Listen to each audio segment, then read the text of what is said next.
الحمد لوليه والصلاة على نبيه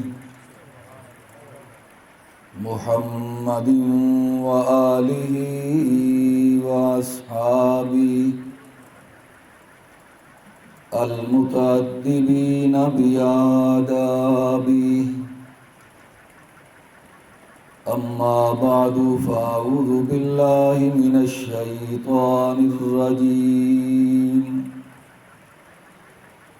بسم الله الرحمن الرحيم.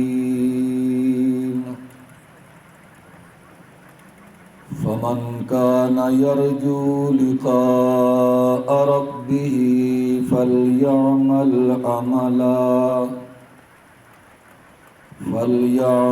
عملا صالحا ولا يشرك بعبادة ربه أحدا. صدق الله العظيم. تیری عظمتوں سے رہا میں بے خبر، یہ میری نظر کا قصور ہے. تیرے راہ گزر میں قدم قدم کہیں عرش ہے کہیں طور ہے. یہ بجا ہے مالک بندگی، میری بندگی میں قصور ہے. یہ خطا ہے میری خطا مگر تیرا نام بھی تو غفور ہے. یہ بتا کہ تجھ سے ملوں کہاں، مجھے ملنا تجھ سے ضرور ہے. کہیں دل کی شرط نہ ڈالنا کہ ابھی دل گناہوں سے چور ہے. ما إن مدحت محمدا بمقالتي ولكن مدحت مقالتي بمحمدی. بلند آواز سے درود پاک پڑھ لیں. اللهم صل على محمد وعلى آل محمد كما صليت على إبراهيم وعلى آل إبراهيم إنك حميد مجيد. اللهم بارك على محمد وعلى آل محمد كما باركت على إبراهيم وعلى آل إبراهيم إنك حميد مجيد. قابل قدر بزرگوں، عزیز ساتھیوں، مدرسہ دارالقرآن عزیزیہ کے زیر انتظام خانقاہ صدیقیہ نقش بندیہ کی محفل ذکر میں ہم سب موجود ہیں. دعا ہے اللہ تبارک و تعالی نیک مقصد کے لیے ہمارا مل بیٹھنا دنیا میں قبول و منظور فرمائے اور آخرت میں نجات اور بخشش کا ذریعہ بنائے. گزشتہ مجلس میں حضرت پیر و مرشد نے فرمایا تھا کہ نقش بندی سلسلہ میں مجلس ذکر کا اصل مقصد جو ہوتا ہے وہ اصلاحی گفتگو ہوتی ہے. اپنی اصلاح ہو جائے، عوام کی اصلاح ہو جائے، اپنی تربیت ہو جائے اور عوام کی تربیت ہو جائے. یہی مجلس ذکر کا مقصد ہوتا ہے. قرآن مجید فرقان حمید کے 16ویں پارے میں سے یعنی سورہ کہف کی آخری آیت کریمہ کا ایک ٹکڑا تلاوت کیا ہے. اللہ تعالیٰ فرماتے ہیں فمن کان یرجو لقاء ربہ، جو آدمی اپنے رب سے ملاقات کرنا چاہتا ہے، چاہے وہ مرد ہو چاہے وہ عورت ہو، فمن کان، جو بھی ہو، یرجو لقاء ربہ، اپنے رب سے ملاقات کرنا چاہے، ملنا چاہے، تو دو کام وہ ضرور کرے، چاہے مرد ہے چاہے عورت ہے۔ اور وہ کام کون سے ہیں؟ نمبر 1، فَلْيَعْمَلْ عَمَلًا صَالِحًا، عمل اچھے کریں، چاہے مرد ہے چاہے عورت ہے، فَلْيَعْمَلْ عَمَلًا صَالِحًا، اعمال اچھے کریں۔ نبی کریم صلی اللہ علیہ وسلم نے فرمایا، ان اللہ لا ينظر الى صورکم واموالکم ولکن ينظر الى قلوبکم واعمالکم، اللہ تبارک و تعالی تمہاری صورتوں کو نہیں دیکھتا، کون کتنا حسین ہے، تمہارے مال کو نہیں دیکھتا کہ کون کتنا دولت مند ہے، وَلَٰكِن يَنْظُرُ إِلَىٰ قُلُوبِكُمْ، تمہارا رب تو تمہارے دلوں کو دیکھتا ہے کہ تمہارے دل روحانی بیماریوں سے پاک ہیں یا روحانی بیماریاں تمہارے دلوں کو لگی ہوئی ہیں۔ روحانی بیماریوں سے مراد ناجائز غصہ، حسد، کینہ، بغض، نفرت، غیبت، گالم گلوچ، یہ روحانی بیماریاں ہیں۔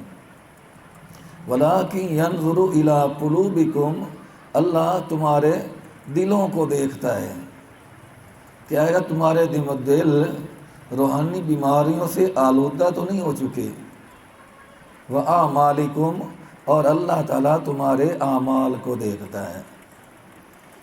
تو قرآن پاک میں بھی اللہ نے یہی فرمایا، فمن کان یرجو لقاء ربہ، جو چاہتا ہے کہ میرے اپنے رب سے ملاقات میری اچھی رہ جائے، اچھی ملاقات ہو اللہ تعالیٰ کے ساتھ، تو ایک صورت یہ ہے، شرط یہ ہے، فَلْيَعْمَلْ عَمَلًا صَالِحًا، اچھے اعمال کرے۔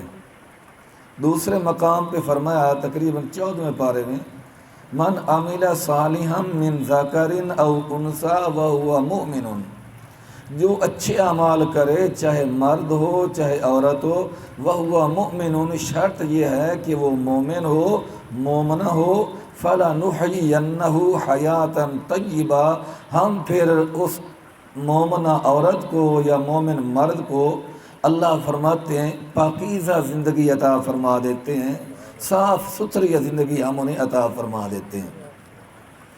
تو ایک تو یہ ہے کہ اگر میں چاہتا ہوں کہ میری ملاقات اللہ تعالیٰ کے ساتھ خوشگوار ماحول میں ہو تو میں اعمال صالحہ کروں۔ اعمال صالحہ وہ ہوتے ہیں جو آمنہ کے لال حضرت محمد مصطفیٰ احمد مجتبیٰ صلی اللہ علیہ وسلم کے طریقوں کے مطابق ہوں۔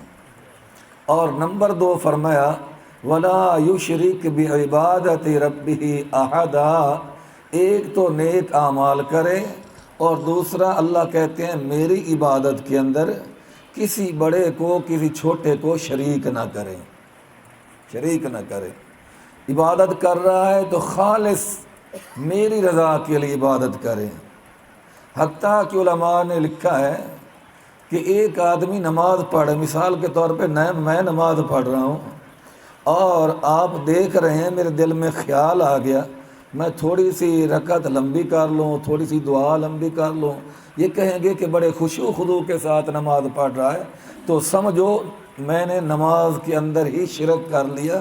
اب میری اس نماز کا بدلہ، اس دعا کا بدلہ اللہ تبارک و تعالیٰ عطا نہیں فرمائیں گے۔ دن قیامت کے اللہ فرمائے گا جس کو دکھانے کے لیے لمبی لمبی رکعتیں پڑھی تھی نا، جس کو دکھانے کے لیے لمبی لمبی تسبیحات کی تھیں، جن کو دکھانے کے لیے تم نے لمبے لمبے سجدے کیے تھے، اب اجر و ثواب انہی سے جا کر لو، میرے ہاں تمہارے لیے کچھ بھی نہیں ہے۔ تو اس لیے عبادت کر کے بھی انسان کو ڈرنا چاہیے۔ ایک تو یہ ہے کہ انسان عبادت کے قریب نہیں جاتا، اس کو تو بہت زیادہ ڈرنا چاہیے، لیکن ایک یہ ہے کہ عبادت آدمی کرتا ہے تو پھر بھی ڈرنا چاہیے کہ کہیں کوئی دکھلاوے کا شیبہ شک شبہ پیدا نہ ہو جائے، کہیں کوئی ایسا عمل نہ مجھ سے سرزد ہو جائے کہ میں گھر سے بھی آیا، وضو بھی کیا، نماز بھی پڑھی، قیام، رکوع، سجدہ سب کچھ کیا، لیکن آخر میں اس کا ثواب مجھے نہیں ملا، وہ میری نماز میرے منہ کے اوپر مار دی گئی، تو کتنے خسارے میں ہو میں جا رہا ہوں۔ تو اس لیے فرمایا فمن کان یرجو لقاء ربہ، جو اپنے رب سے ملاقات کرنا چاہتا ہے، فلیعمل عملا صالحا ولا یشرک بعبادۃ ربہ احدا، اچھے اعمال کرے اور اللہ تبارک و تعالیٰ کی ذات میں، اللہ تبارک و تعالیٰ کی صفات میں کسی کو شریک نہ ٹھہرائے۔ شرک اتنا بڑا گناہ ہے کہ نبی کریم علیہ السلام کو اللہ تعالیٰ ڈائریکٹ قرآن پاک میں مخاطب کرتے ہیں، فرماتے اے میرے حبیب لئن اشرکت، اگر تو نے بھی شرک کیا، یہ نبی کریم علیہ السلام کو، حالانکہ محبوب تو شرک مٹانے کے لیے ہے، شرک کا سوال ہی پیدا نہیں ہوتا، لیکن آپ کو اور مجھے اللہ اصل میں سمجھانا چاہتے ہیں کہ دیکھو جب میں اپنے محبوب کو یہ کہہ رہا ہوں تو تمہیں تو بطریق اولا شرک والے کاموں سے بچنا چاہیے۔ لئن اشرکتا، محبوب اللہ نہ کرے، اللہ نہ کرے، ان اشرکتا، اگر آپ نے بھی شرک کیا، لیحبطن عملک، میں آپ کے عمل بھی ضائع کر کے رکھ دوں گا، ولا تکونن من الخاسرین، اور آپ بھی خسارہ اٹھانے والوں میں سے ہو جائیں گے۔ اب اس سے خود اندازہ لگا لیں۔ تو کون آدمی ہے جو اپنے رب سے ملنا نہیں چاہتا؟ ہر آدمی کی خواہش ہے میرے رب سے ملاقات ہو، خوشگوار ماحول میں ملاقات ہو، اچھے حالات میں میری ملاقات ہو۔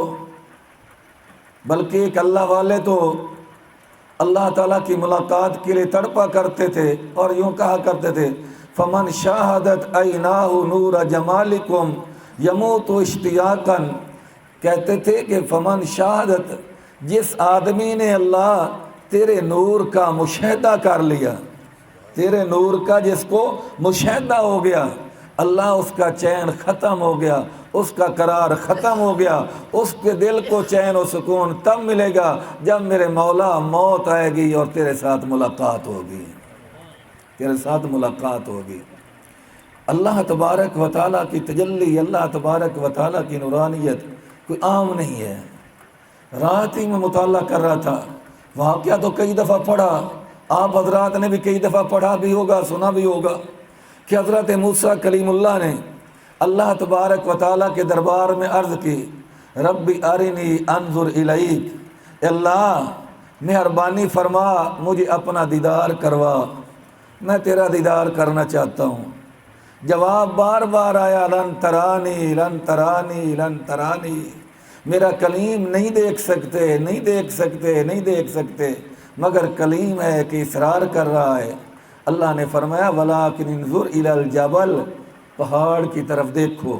اب اللہ تبارک و تعالیٰ نے تھوڑی سی نورانیت اپنی، تھوڑی سی تجلی اپنی پہاڑ کے اوپر جو ڈالی تو حضرت موسیٰ کلیم اللہ خر موسیٰ صاعقہ، بے ہوش ہو کر گر پڑے اور کوہ طور پھٹ گیا، کوہ طور پھٹ گیا۔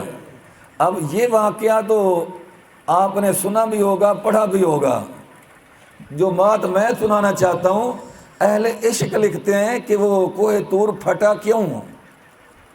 پھٹا اس لیے کہ کوہ طور نے اللہ کے درگاہ میں عرض کی اللہ اگر تجلی ڈالنے کا فیصلہ ہی کیا ہے تو پھر میں پھٹ جاتا ہوں تاکہ میری گہرائیوں تک میرے مولا تیری نورانیت اور تیری تجلی پہنچ جائے، تیری تجلی کو وہ اس سے دے لوں۔ تو کون نہیں چاہتا کہ میری اللہ تبارک و تعالیٰ سے ملاقات نہ ہو؟ اللہ والوں نے چند اسباب لکھے ہیں، چند چیزیں لکھی ہیں، اگر انسان ان چند چیزوں کو، ان چند اسباب کو اپنا لے تو اللہ تبارک و تعالیٰ اس کا خاتمہ ایمان پر فرمائیں گے جب بھی خاتمہ ہوگا۔ اور جس آدمی کا خاتمہ ایمان پر ہو گیا اب اس کی تو ملاقات اللہ کے ساتھ خوشگوار ماحول میں ہی ہوگی۔ ویسے آمنہ کے لال نے فرمایا جس حالت میں کوئی زندگی گزارتا ہے اسی حالت میں مرتا ہے، اور جس حال میں مرتا ہے اسی حالت میں قیامت کے دن کھڑا ہوگا۔ تو یہ تو اہم نسخہ ہے کہ ہم نیکی کے اندر اپنی زندگی گزاریں، اچھے کاموں میں زندگی گزاریں۔ اچھے کاموں میں زندگی گزاریں گے تو اچھائی کی حالت میں موت آئے گی، جب اچھی حالت میں موت آئے گی تو قیامت دن جب اٹھیں گے تب بھی اچھی حالت میں اٹھیں گے، اللہ سے ملاقات اچھی رہ جائے گی۔ لیکن اس کے علاوہ علماء نے چند چیزیں اسباب لکھے ہیں کہ اگر وہ آدمی اختیار کر لے تو خاتمہ بالخیر ہوگا انشاءاللہ۔ اور ایک بزرگ کا واقعہ یاد ہے، اللہ والے نیک آدمی تھے، ان کی عادت تھی آپ ملے تو آپ سے کہا میرے لیے دعا کرنا اللہ خاتمہ بالخیر کر دیں۔ کسی اور سے ملے تو اسے کہا دعا کرنا جب بھی میرا خاتمہ ہو تو خاتمہ بالخیر ہو۔ مجھ سے ملاقات ہوئی، دعا کرنا جب موت کا وقت ہے خاتمہ بالخیر ہو جائے۔ آج ہم بھی دعائیں کرواتے ہیں، کوئی دعا کراتا ہے کہ اولاد نہیں ہے دعا کر دیں اللہ اولاد دے دے، کوئی کہتا ہے روزی پوری نہیں ہوتی دعا کریں اللہ روزی میں برکت پیدا کر دے، کوئی کہتا ہے بیمار ہوں دعا کریں اللہ صحت عطا کر دے۔ یہ دعا مانگنی یا دعا کروانی منع نہیں ہے، اللہ سے نہیں مانگیں گے تو کس سے مانگیں گے؟ مانگنا منع نہیں ہے، لیکن اپنا سمجھ ہوتی ہے کہ میں اولاد مانگتا ہوں، میں صحت مانگتا ہوں، میں رزق مانگتا ہوں۔ لیکن وہ اللہ والا ایسا تھا، وہ جب بھی کس سے ملتا کہتا یار دعا کرو اللہ میرا خاتمہ ایمان پر فرما دے۔ کتابوں میں لکھا ہے ایک رات جو سویا تو خواب میں آمنہ کے لال حضرت محمد مصطفیٰ احمد مجتبیٰ کہہ لو صلی اللہ یہاں جلسہ ہوتا نہیں، یہ اصلاحی محفل ہوتی ہے، اس میں بولتے رہنا چاہیے صلی اللہ علیہ وسلم سبحان اللہ، یہ مفت کی نیکیاں ملتی رہیں گی۔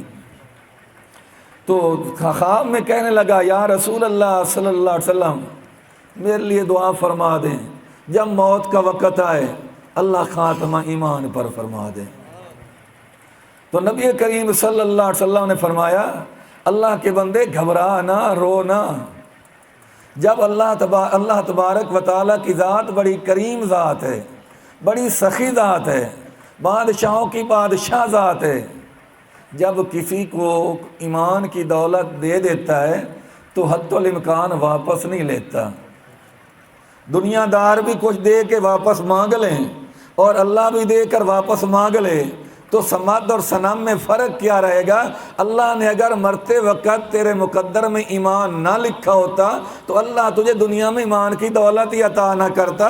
پریشان نہ رہا کر، وہ نیکی کیا کر، جس حالت میں زندگی گزارے گا اسی حالت میں موت آئے گی، یعنی جب تیرا خاتمہ ہوگا تو ایمان پر تیرا خاتمہ ہوگا۔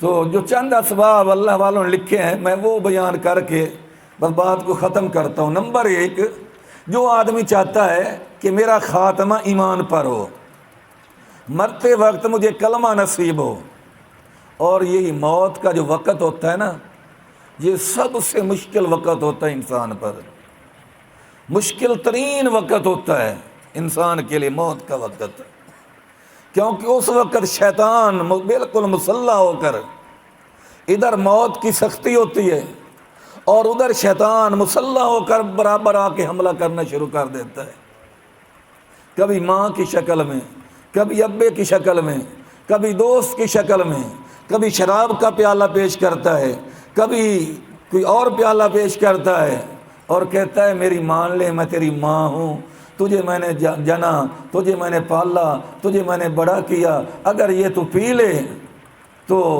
بچ جائے گا، یا تو کلمہ کفر کہہ لے۔ یعنی شیطان آخری وقت میں آ کے سارے حربے استعمال کرتا ہے۔ کامیاب انسان وہ ہے جو آخری وقت میں شیطان کے حملوں سے محفوظ رہا۔ دنیا میں شیطان حملہ آور ہو گیا، مجھ سے خطا ہو گئی، مجھ سے گناہ ہو گیا، یار میرے پاس ٹائم تو ہے، میں توبہ کر لوں گا، میں معافی مانگ لوں گا، اللہ غفور رحیم ہے مجھے معاف کر دے گا۔ لیکن جب میں موت کے بستر پہ پڑا ہوں، اب خدا نخواستہ میرا پاؤں پھسل گیا، شیطان حملے میں کامیاب ہو گیا، تو پھر تو انسان کے لیے بڑے نقصان کا سودا ہے، انسان پھر کافر ہو کر مرتا ہے، اسلام کی موت نہیں آتی۔ امام غزالی رحمۃ اللہ علیہ کے متعلق کہتا ہے جب ان کا آخری وقت آیا، بہت بڑے فلسفی تھے، بہت بڑے فلسفی تھے، آخری وقت آیا تو شیطان نے آ کے مناظرہ شروع کر دیا اللہ تعالیٰ کی وحدانیت پر۔ آپ کہتے ہیں اللہ ایک ہے، میں کہتا ہوں اللہ دو ہے، نعوذ باللہ۔ مناظرہ شروع۔ اللہ کا ولی امام غزالی دلیل پیش کرتے ہیں، وہ دلیل کو دلیل سے توڑ دیتا ہے، دوسری دلیل پیش کرتے ہیں، پھر وہ دلیل توڑ دیتا ہے، تیسری دلیل پیش کرتے ہیں، پھر توڑ دیتا ہے۔ آخر عالم تو شیطان بھی ہے نا، علم تو اس کے پاس ہی بہت ہے، حتیٰ کہ کتابوں میں لکھا ہے 99 دلیلیں دی امام غزالی رحمۃ اللہ علیہ نے کہ اللہ تعالیٰ کی ذات ایک ہے، وحدہ لا شریک ہے، اس کا کوئی شریک نہیں، اور 99 کی 99 دلیلیں شیطان نے اپنے علم کے زور سے توڑ دیں۔ آخری وقت ہے، پریشان ہو کر آسمان کی طرف دیکھا، اللہ کیا کروں؟ اللہ تعالیٰ نے ذہن میں فوراً ڈالا، فرمایا تو اسے کہے اے ابلیس کوئی دلیل نہیں، میں بغیر کسی دلیل کے اللہ کو وحدہ لا شریک لا مانتا ہوں، دلیل ہے ہی نہیں، بس دلیل دینا ہی نہیں چاہتا، تو جو مرضی کر۔ میرا عقیدہ یہ ہے اللہ ذات میں بھی بے مثال ہے، اللہ صفات میں بے مثال ہے۔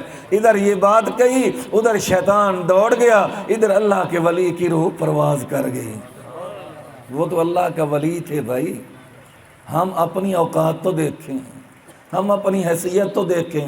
میں دیکھوں کہ میں کتنے پانی میں ہوں، کتنا حملہ شیطان کا حملہ میں برداشت کر سکتا ہوں۔ اس لیے مجھے تو چاہیے کہ 24 گھنٹے اللہ تبارک و تعالیٰ سے مانگتا رہوں، الہ العالمین خاتمہ ایمان پہ فرمانا، میرے مولا شیطان کے حملوں سے میرے مولا محفوظ فرمانا۔ تو پہلی چیز علماء نے لکھی ہے کہ نظروں کی حفاظت۔ جی چند باتیں عام فہم باتیں یاد کر لیں اور دل و دماغ میں جگہ دیں۔ پہلی چیز کیا ہے کہ خاتمہ ایمان پر ہوگا کس آدمی کا؟ جو آدمی اپنی نظر کی حفاظت کرتا ہوگا۔ قل للمؤمنین یغضوا من ابصارہم ویحفظوا فروجہم، فرمایا میرے محبوب مومنوں سے کہو جب غیر محرم عورتیں سامنے آئیں تو تمہاری شرم و حیا والی نگاہیں جھک جانی چاہیے، جھک جانی چاہیے۔ نگاہ شیطان کے تیروں میں سے ایک تیر ہے، اور یہ شیطان کا تیر نگاہ والا جو ہے یہ سیدھا انسان کے دل کے اوپر لگتا ہے، اور جب دل زخمی ہو جاتا ہے، دل کے اندر فساد پیدا ہو جاتا ہے تو پھر گناہ کرنے میں تو دیر نہیں لگتی۔ تو اس لیے سب سے پہلی چیز یہ ہے قل للمؤمنین یغضوا من ابصارہم، مومنوں غیر محرم سامنے آئے تمہاری نگاہیں جھک جائیں۔ وقل للمؤمنات یغضضن من ابصارہن، مومنہ عورتیں تم بھی خیال کرو، تمہارے سامنے غیر محرم آئے تو تمہاری نگاہیں بھی جھک جانی چاہیے۔ جو مرد نگاہ کی حفاظت کرے گا خاتمہ ایمان پر ہوگا۔ جو میری ماں، بہن، بیٹی، جو عورت زندگی میں نظر کی حفاظت کرے گی، جب موت کا وقت آئے گا خاتمہ اس کا بھی ایمان پر ہو جائے گا۔ دوسری چیز کہ خاتمہ ایمان پر ہو جائے، نمبر 1 نظر کی حفاظت، نہیں دیکھنا غیر محرم کو، کچھ ہو جائے۔ واقعہ آپ نے سنا ہے کہ نبی پاک علیہ السلام کے گھر محبوب کا نبینہ صحابی آئے، حضرت ام سلمہ بیٹھی رہیں، نبی پاک صلی اللہ علیہ وسلم نے بعد میں فرمایا ام سلمہ، ام مکتوم آئے تھے، پردہ کیوں نہیں کیا؟ یا رسول اللہ صلی اللہ علیہ وسلم ان کو تو نظر نہیں آتا، وہ تو نبینے تھے۔ آپ نے فرمایا وہ تو نبینہ تھا لیکن آپ تو نبینہ نہیں تھیں، آپ کی نظریں تو کام کرتی تھیں، آپ کی نگاہیں تو کام کرتی تھیں، آپ تو پردے میں چلی جاتی ہیں۔ اس لیے پردہ جانبین سے ہے، جانبین سے۔ بادشاہ گزرے، بادشاہ عالمگیر، اس کی ایک بیٹی تھی، اس کی بیٹی کا نام ہے زیب النساء، زیب النساء،